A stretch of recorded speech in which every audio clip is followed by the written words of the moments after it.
Salam sejahtera Malaysia, denyut nadi suara rakyat bergema di channel ini. Terima kasih kerana telah bersama-sama dalam channel ini. Sebelum kita mulakan, mohon kiranya untuk anda menekan butang subscribe, like dan share. Sila tinggalkan komen anda untuk penambahbaikan pada video-video akan datang. Denyut nadi suara rakyat bergema di channel ini. Salam sejahtera Malaysia, denyut nadi suara rakyat bergema di channel ini. Sekarang ini tuan-tuan dan puan yang dihormati sekalian, isu tentang judi yang ditutup, kedai judi yang ditutup menjadi viral di seluruh Malaysia. Saya nak bagi sedikit pendapat, saya nak bagi sedikit reaction, saya nak beri sedikit pencerahan pada perspektif fikiran saya. Pertama sekali saya tak suka judi. Saya tak suka judi. Tapi saya ingin beri sedikit perspektif fikiran saya. Pertama sekali tuan-tuan dan puan yang dihormati sekalian, saya fikir bukan kedai judi yang perlu diharamkan, tetapi aktiviti berjudi yang patut diharamkan. Perbezaan di antara kedai judi dan aktiviti judi itu berbeza. Jika anda setuju, anda boleh tulis saya setuju. Anda boleh tulis saya setuju. Sekiranya anda setuju bahawa yang patut diharamkan itu bukan kedai judi, tetapi yang paling patut diharamkan adalah aktiviti judi. Aktiviti judi. Kalau kedai diharamkan, kedai ditutup, aktiviti judi masih boleh berjalan. Banyak lagi aktiviti judi boleh berjalan, aktiviti dalam talian dan sebagainya. Jadi, apa guna tutup kedai judi kalau aktiviti judi belum dapat diatasi?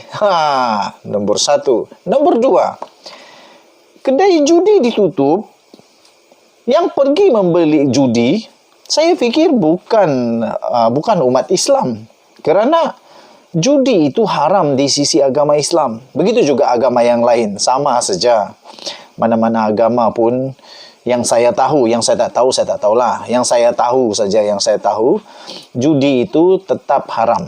Membazir, tak ada makna. Kadang-kadang menang, kadang-kadang menang, banyak yang kalah. Jadi membazir. Jadi yang membeli itu saya yakin bukan umat Islam. Jadi kedai judi diharamkan, ditutup. Paling-paling yang tak pergi beli adalah orang bukan Islam. Jadi yang penting sebenarnya pada saya adalah aktiviti judi itu yang harus diberhentikan, diharamkan, dihalang. Seterusnya, saya pun tak tahu apa kaitan, saya pun tidak tahu apa kaitan, tetapi kamu boleh fikirkanlah. Setiap orang ada pendapat masing-masing. Pada waktu Perikatan Nasional PAS dan PPBM di dalam kerajaan, Muhyiddin Yassin dan Hadi Awang di dalam kerajaan, kita tahu bahawa jumlah cabutan judi dinaikkan setelah mereka jadi kerajaan. Sekarang tiba-tiba setelah kalah, kedai judi ditutup, diharamkan, tidak dibenarkan beroperasi di negeri yang berkenaan. Di negeri Kedah lah. Fikiran saya senang saja, menjadi liar berfikir. Kenapa dulu waktu kerajaan tak pula sibuk? Sebab ada satu entry terbaru daripada Sanusi, dia kata, saya tak mau saya bacakan kepada kamu apa komen dia di dalam entry Twitternya yang terbaru. Ini agak lucu tapi betul. Katanya, apa saya nak jawab di depan Allah? Kalau saya tak buat waktu saya diberi kesempatan, kata Sanusi. Cuba tanya, kerajaan Perikatan Nasional, era PAS, era PPBM, era UMNO, tak kisahlah siapa pun dalam Perikatan Nasional itu. Pada era itu, macam mana kamu mau jawab kepada Allah nanti apabila cabutan dinaikkan? Apabila cabutan dinaikkan dengan lebih banyak daripada sebelumnya. Kenapa itu terjadi pula? Sila jawab.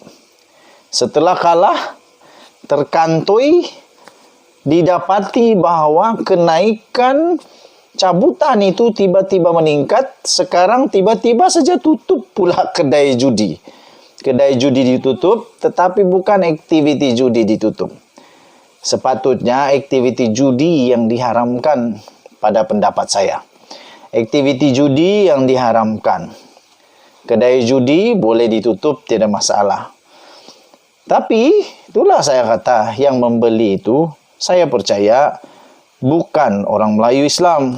Tetapi yang pergi membeli itu adalah orang-orang yang bukan Islam. Jadi, saya pikir tidak ada kaitan apa-apa. Tidak ada kaitan apa-apa untuk Sanusi menjawab bagi pihak orang yang bukan Islam. Okey, jadi yang perlu dia jawab ialah ketika berkuasa, kenapa di kerajaan pusat dulu tidak menghentikan total, secara total di Malaysia tutup semua. Tapi apa yang jadi? Ditambah pula. Sila jawab. Kerana entry tweet daripada Sanusi itu mendapat banyak sekali kecaman, dia membalas kepada tweet dia. Salah satunya daripada Ekal, Pak Dekal. Dia kata yang pi naik cabutan judi itu pasal apa? 30 bulan judi naik, judi negara tak nak tutup. Yang tak sampai 2 bulan hang nak suruh tutup judi pula. 30 bulan. 30 bulan judi negara bersama dengan kerajaan yang pas ada di kerajaan pusat, judi tak tutup.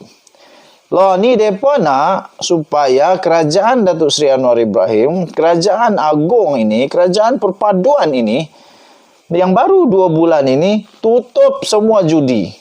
Hampa buat apa selama 30 bulan? Lepas tu ada lagi komen yang lain daripada Wardina Awatif. Buat jala kami sokong, tapi yang tang fitnah tu nak jawab apa depan Allah esok-esok? Katanya. Yang ini yang saya suka ni. Najib Reza kata, rasanya Allah suruh haram judi, bukan haram premis judi, dia kata. Ini lagi satu. LOLs, kedai judi tauke federal level. We cut the federal level tauke and bring up to state level tauke. State level tauke duit masuk state level department, tak perlu minta tunggu federal give money. We have state level tauke to give to state. Smart move, dia kata. Wow, ini betul-betul panas lah. Okey, kemudian ada lagi daripada siapa ni? Daripada Fire Eye 1717, dia kata, buatlah sekali larangan penjualan arak dan rokok di seluruh negeri Kedah, termasuk Langkawi. Beranikah? Okey. Kemudian ada daripada Ijat pula kata, waktu fitnah Anwar tak ingat Allah pula. Tak tahulah apa fitnahnya. Kemudian daripada Peter, anyway, buying is non-Muslim activity, correct? Yang tu yang saya kata tadi tu, yang membeli tu saya yakin bukan Muslim, bukan Islam. Jadi Sanusi tak payah risau sebab dia tak payah jawab, bukan orang Islam yang pergi beli. K. Natra kata, dia ada bagi gambar ni. Ada bagi gambar Sanusi ni. Ada bagi gambar Sanusi. Ayo. Dia kasih post. K. Natra kata, ni nampak pusat, apa hang nak jawab depan Allah? Kalau hang tak tutup aurat waktu hang diberi kesempatan. Aduh, kamu fitnah orang ini, tu apa kau nak jawab depan Allah, kata si Zakwan. Khairul Anwar juga kata, buat kerana Allah mesti menyeluruh, bukan buat yang kita suka, tinggal yang kita tak suka. Ini termasuk fitnah, adu domba, khianat, kafirkan sana sini, nerakakan sana sini. Itu pun Allah tanya juga, jangan tunggang agama banyak sangat, kata Khairul Anwar. Lepas tu Fawaz kata, dah berhenti merokok belum? Oh iya, macam kenal ya. Okey. So, itu perspektif fikiran saya lah. Itu perspektif fikiran saya. Apa pendapat kamu? Sila tinggalkan komen. Denyut nadi suara rakyat bergema di channel ini. Bye-bye.